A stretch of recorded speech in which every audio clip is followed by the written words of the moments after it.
body favored the mad, clawing rush to the surface. His intellect, in the craft thereof, favored the slow and cautious meeting with the thing that menaced and which he could not see. And while he debated, a loud, crashing noise burst on his ear. At the same instant he received a stunning blow on the left side of his back, and from the point of impact felt a rush of flame through his flesh. He sprang up in the air, but halfway to his feet collapsed.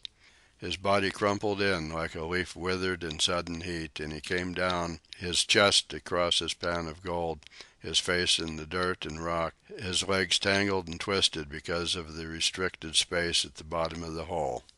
His legs twitched convulsively several times. His body was shaken as with a mighty ague. There was a slow expansion of the lungs, accompanied by a deep sigh.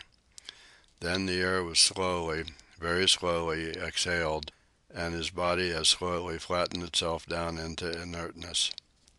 Above, revolver in hand, a man was peering down over the edge of the hole.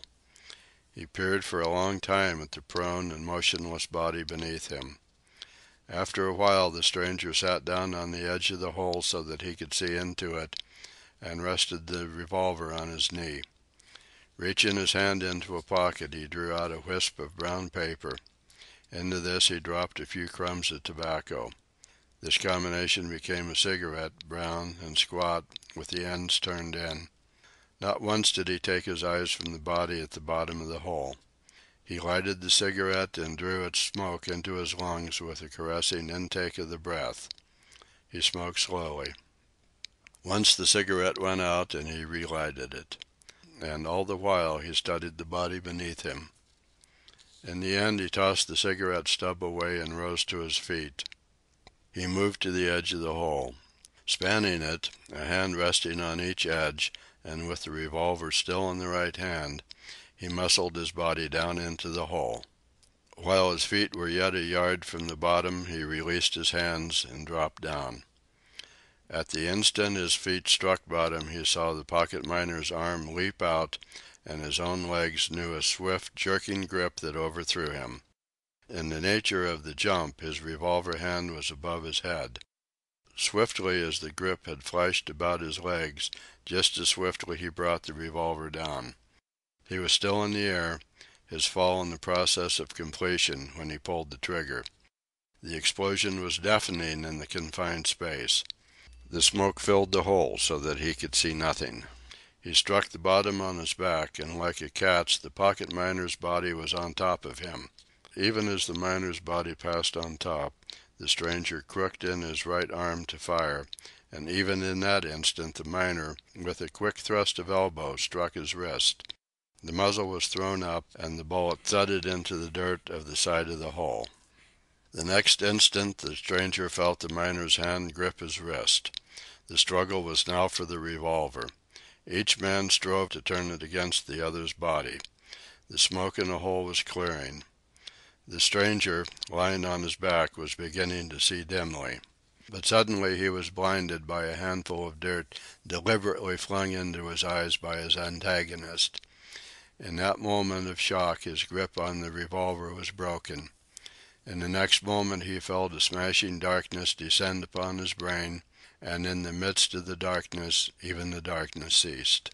But the pocket miner fired again and again until the revolver was empty.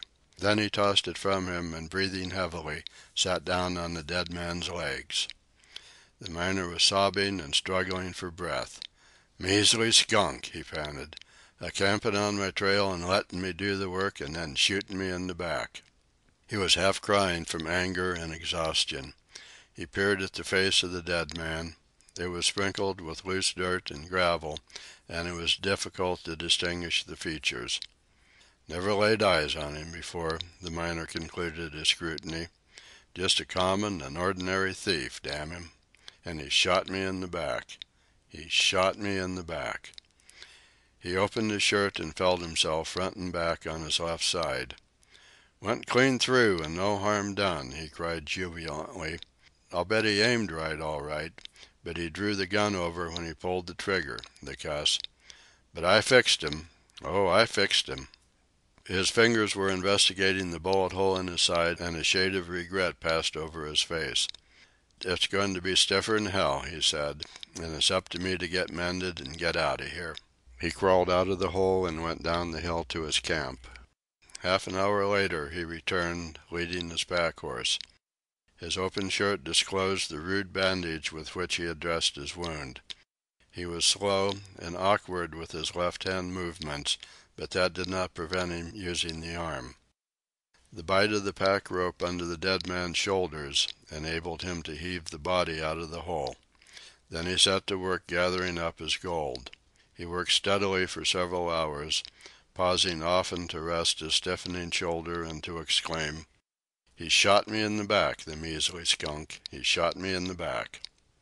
When his treasure was quite cleaned up and wrapped securely into a number of blanket-covered parcels, he made an estimate of its value.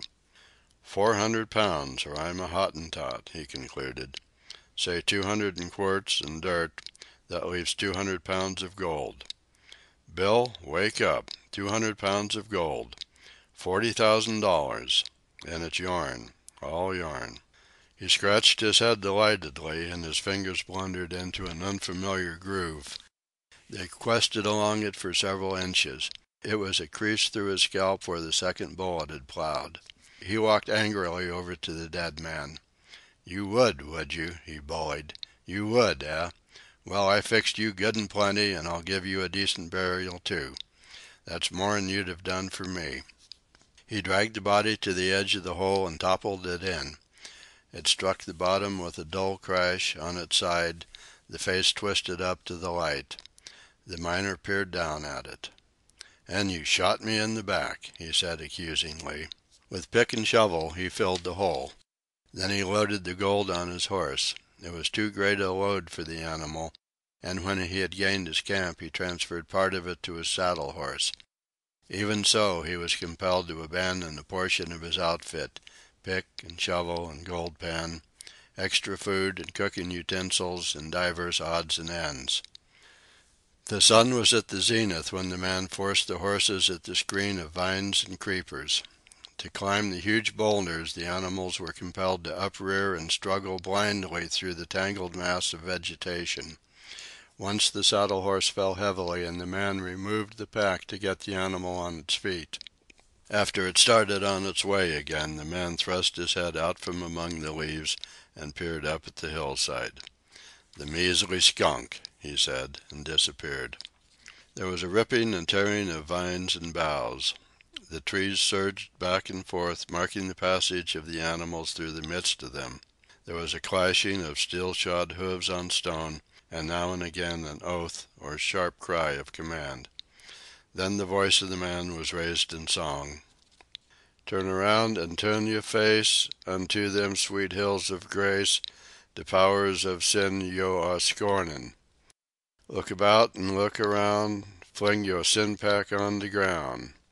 You will meet with the Lord in the mornin'." The song grew faint and fainter, and through the silence crept back the spirit of the place. The stream once more drowsed and whispered, the hum of the mountain bees rose sleepily. Down through the perfume-weighted air fluttered the snowy fluffs of the cottonwoods. The butterflies drifted in and out among the trees, and all over blazed the quiet sunshine. Only remained the hoof marks in the meadow, and the torn hillside to mark the boisterous trail of the life that had broken the peace of the place and passed on. End of Old Gold Canyon.